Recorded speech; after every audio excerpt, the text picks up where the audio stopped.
Hi ಎಲ್ಲರಿಗೂ ನಮಸ್ಕಾರ. Welcome to Malenadu ಸವಿರುಚಿ.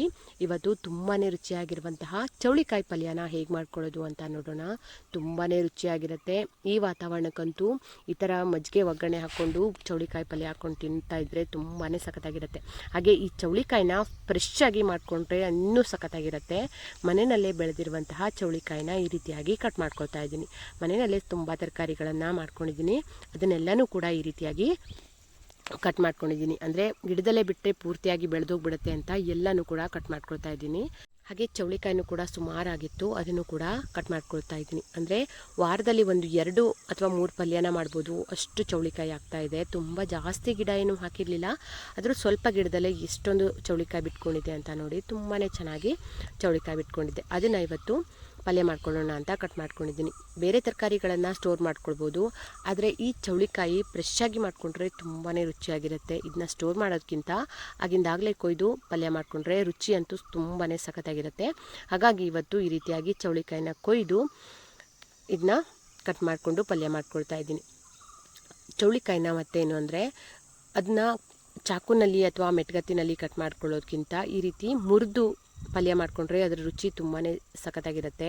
ನಮ್ಮಮ್ಮ, ಅಜ್ಜಿ, ಅತ್ತೆ ಎಲ್ಲ ಹೇಳ್ತಾಯಿದ್ರು, ಈ ರೀತಿ ಚೌಳಿಕಾಯಿನ ಕಟ್ ಮಾಡ್ಕೊಳ್ಳೋದಕ್ಕಿಂತ ಅಂದರೆ ಚಾಕುನಿಂದ ಕಟ್ ಮಾಡ್ಕೊಳ್ಳೋದಕ್ಕಿಂತ ಈ ರೀತಿ ಮುರಿದು ಪಲ್ಯ ಮಾಡ್ಕೊಂಡು ನೋಡು, ತುಂಬಾ ಸಖತ್ತಾಗಿರುತ್ತೆ ಅಂತ ಹೇಳ್ತಾಯಿದ್ರು. ನಾನು ಕೂಡ ಇವಾಗ ಹಾಗೇ ಮಾಡ್ಕೊಳ್ತಾ ಇದ್ದೀನಿ. ನಿಜವಾಗ್ಲೂ ಹೌದು, ಟೇಸ್ಟ್ ಅಂತೂ ತುಂಬಾ ಚೆನ್ನಾಗಿ ಬರ್ತಾಯಿದೆ. ಯಾಕೆ ಅಂತ ಗೊತ್ತಿಲ್ಲ, ಟೇಸ್ಟ್ ಅಂತೂ ಸಖತ್ತಾಗಿ ಬರ್ತಾಯಿದೆ. ಹಾಗೆ ಇವತ್ತು ಕೂಡ ನಿಮ್ಮ ಜೊತೆ ಕೂಡ ಶೇರ್ ಮಾಡ್ಕೊಳ್ತಾ ಇದ್ದೀನಿ.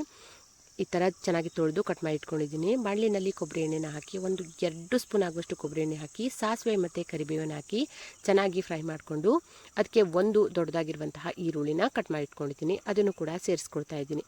ಈರುಳ್ಳಿ ಚೆನ್ನಾಗಿ ಫ್ರೈ ಮಾಡ್ಕೊಳ್ಬೇಕು.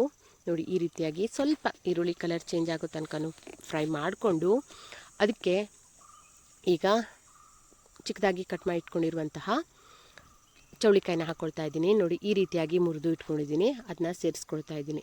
ಇಷ್ಟು ಅಂದರೆ ತುಂಬ ಚಿಕ್ಕದಾಗಿ ಮುರ್ಕೊಳ್ಬೇಕು ಅಂತೇನಿಲ್ಲ. ಚೌಳಿಕಾಯಿನ ಸ್ವಲ್ಪ ದೊಡ್ಡದಾಗಿನೂ ಕೂಡ ಮುರ್ಕೊಳ್ಬೋದು. ಈ ರೀತಿಯಾಗಿ ಸೇರಿಸ್ಕೊಂಡಿದ್ದೀನಿ. ನೋಡಿ, ಹೀಗೆ ಈ ರೀತಿ ಸೇರಿಸ್ಕೊಂಡಾದ್ಮೇಲೆ ಚೆನ್ನಾಗಿ ಒಂದ್ಸರಿ ಮಿಕ್ಸ್ ಮಾಡ್ಕೊಳ್ಬೇಕು. ಇದಕ್ಕೆ ಈಗ ಒಂದು ಸ್ವಲ್ಪ ಅರಿಶಿನ ಹಾಕ್ಕೊಳ್ತಾ ಇದ್ದೀನಿ. ಹಸಿಮೆಣಸಿಂದನೂ ಕೂಡ ಮಾಡ್ಕೊಳ್ಬೋದು. ನಾನಿಲ್ಲಿ ಮನೆಯಲ್ಲೇ ಮಾಡಿರುವಂತಹ ಖಾರದ ಪುಡಿನ ಸೇರಿಸ್ಕೊಳ್ತಾ ಇದ್ದೀನಿ. ಈಗ ರುಚಿಗೆ ಎಷ್ಟು ಬೇಕು ಅಂತ ನೋಡಿಕೊಂಡು ಉಪ್ಪನ್ನು ಹಾಕ್ಕೊಂಡಿದ್ದೀನಿ. ಖಾರಕ್ಕೆ ಈಗ ಅಚ್ಚ ಖಾರದ ಪುಡಿನ ಸೇರಿಸ್ಕೊಂಡಿದ್ದೀನಿ. ಮನೆಯಲ್ಲೇ ಮಾಡಿರುವಂತಹ ಅಚ್ಚ ಖಾರದ ಪುಡಿನ ಸೇರಿಸ್ಕೊಳ್ತಾ ಇದ್ದೀನಿ. ಖಾರನ ನೋಡಿಕೊಂಡು ಯೂಸ್ ಮಾಡ್ಕೊಳ್ಬೋದು, ಅಂದರೆ ಎಷ್ಟು ಬೇಕು ಅಂತ ನೋಡಿಕೊಂಡು ಸೇರಿಸ್ಕೊಳ್ಬೋದು. ಈಗ ಅಚ್ಚ ಖಾರದ ಪುಡಿ ಹಾಕಿದ ಮೇಲೆ ಮತ್ತೆ ಒಂದು ಸರಿ ಚೆನ್ನಾಗಿ ಮಿಕ್ಸ್ ಮಾಡ್ಕೊಳ್ಬೇಕು. ನೋಡಿ, ಈ ರೀತಿ ಎಣ್ಣೆನಲ್ಲೇ ಸ್ವಲ್ಪ ಟೈಮು ಫ್ರೈ ಮಾಡ್ಕೊಳ್ಬೇಕು. ಈಗ ಇದಕ್ಕೆ 1 ಲೋಟ ಆಗುವಷ್ಟು ನೀರನ್ನು ಹಾಕ್ಕೊಳ್ತಾ ಇದ್ದೀನಿ. ಅಂದರೆ ಚೌಳಿಕಾಯಿ ಬೇಯೋದಕ್ಕೆ ಎಷ್ಟು ನೀರು ಬೇಕು ಅಷ್ಟು ನೀರನ್ನು ಹಾಕಿ ಒಂದು ಸರಿ ಒಂದು ಲಿಡ್ಡನ್ನು ಕ್ಲೋಸ್ ಮಾಡಿಕೊಂಡು ಇದನ್ನ ಕುದಿಸ್ಕೊಳ್ಬೇಕು. ಒಂದು ಸ್ವಲ್ಪ ಟೈಮ್ ಬೇಕಾಗುತ್ತೆ ಇದು ಬೇಯೋದಕ್ಕೆ. ಎಲ್ಲ ತರಕಾರಿಗಳ ಥರ ಸ್ವಲ್ಪ ಬೇಗ ಬೇಯಲ್ಲ, ಸ್ವಲ್ಪ ಲೇಟ್ ಆಗುತ್ತೆ. ಇದಕ್ಕೆ ನಾನೀಗ 1-2 ಟೇಬಲ್ ಸ್ಪೂನ್ ಆಗುವಷ್ಟು ಕಾಯಿ ತುರಿನ ಹಾಕ್ಕೊಂಡಿದ್ದೀನಿ. ಕಾಯಿ ತುರಿ ಹಾಕ್ಕೊಳ್ಳೋದು ಇಷ್ಟ ಇಲ್ಲ ಅನ್ನೋರು ಹಾಗೇ ಮಾಡ್ಕೊಳ್ಬೋದು, ತುಂಬಾ ರುಚಿಯಾಗಿರುತ್ತೆ ಹಾಗೆ ಮಾಡಿಕೊಂಡ್ರು ಕೂಡ. ಅಥವಾ ಕಾಯಿ ತುರಿ ಇಷ್ಟಪಡೋರು ಒಂದು ಸ್ವಲ್ಪ ಕಾಯಿ ತುರಿ ಹಾಕ್ಕೊಂಡ್ರೆ ಟೇಸ್ಟು ಚೆನ್ನಾಗಿರುತ್ತೆ ಅಂತ. ಈಗ ಇದನ್ನ ಚೆನ್ನಾಗಿ ನೀರಾರೋ ತನಕ ಕುದಿಸ್ಕೊಂಡ್ರೆ ಪಲ್ಯ ರೆಡಿ ಆಗಿಬಿಡುತ್ತೆ. ಹಾಗೆ ಉಳಿದ ತರಕಾರಿಗಳನ್ನೆಲ್ಲ ಯಾವ ರೀತಿಯಾಗಿ ಸ್ಟೋರ್ ಮಾಡ್ಕೊಳ್ಳೋದು ಅಂತ ನೋಡೋಣ. ಫ್ರಿಡ್ಜ್ ಇಲ್ಲ ಅಂದರೂ ಕೂಡ ನಾವು ತರಕಾರಿಗಳನ್ನು ಸ್ಟೋರ್ ಮಾಡ್ಕೊಳ್ಬೋದು ತುಂಬ ದಿನಗಳವರೆಗೆ. ನೋಡಿ, ಈ ರೀತಿ ಒಂದು ಕಾಟನ್ ಬಟ್ಟೆನ ತೊಗೊಂಡಿದ್ದೀನಿ, ಅದನ್ನ ಒದ್ದೆ ಮಾಡ್ಕೊಂಡು ಬಂದಿದ್ದೀನಿ. ಅಂದರೆ ಸ್ವಲ್ಪ ಪೂರ್ತಿಯಾಗಿ ನೀರನ್ನು ಹಿಂಡ್ಕೊಳ್ಬಾರ್ದು, ಸ್ವಲ್ಪ ನೀರಿನ ಅಂಶ ಇರಬೇಕು ಅದರಲ್ಲಿ.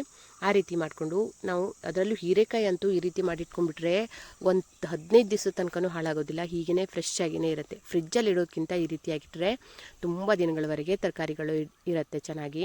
ನೋಡಿ, ಈ ರೀತಿಯಾಗಿ ಸ್ಟೋರ್ ಮಾಡ್ಕೊಳ್ತಾ ಇದ್ದೀನಿ. ಮಧ್ಯ ಇದಕ್ಕೆ ನೀರು ಹಾಕ್ಕೊಳ್ತಾನೆ ಇರಬೇಕು, ಸ್ವಲ್ಪ ಒದ್ದೆ ಮಾಡ್ಕೊಳ್ತಾನೆ ಇರಬೇಕು.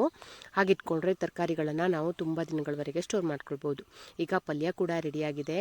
ಈ ಥರ ಮೊಸರಿಗೆ ಅಥವಾ ಮಜ್ಜಿಗೆಗೆ ಒಗ್ಗರಣೆ ಹಾಕ್ಕೊಂಡು ಈ ಥರ ಪಲ್ಯ ಮಾಡ್ಕೊಂಡು ತಿಂತಾ ಇದ್ದರೆ ಅಂತೂ ಸಖತ್ತಂದರೆ ಸಖತ್ತಾಗಿರುತ್ತೆ. ಒಮ್ಮೆ ಈ ರೀತಿಯಾಗಿ ಟ್ರೈ ಮಾಡಿ ಹೇಗೆ ಬಂತು ಅಂತ ಕಮೆಂಟ್ ಮಾಡಿ ತಿಳಿಸಿ. ಹಾಗೆ ನನ್ನ ಈ ವಿಡಿಯೋ ನಿಮಗೆ ಇಷ್ಟ ಆಗಿದ್ದರೆ ಪ್ಲೀಸ್ ಒಂದು ಲೈಕ್ ಕೊಡಿ. ಹಾಗೆ ನಿಮ್ಮ ಫ್ರೆಂಡ್ಸ್ ಆ್ಯಂಡ್ ಫ್ಯಾಮಿಲಿಗೆಲ್ಲ ಶೇರ್ ಮಾಡ್ಕೊಳ್ಳಿ. ನನ್ನ ಚಾನೆಲ್ನ ಸಬ್ಸ್ಕ್ರೈಬ್ ಮಾಡ್ಕೊಳ್ಳಿ. Thank you.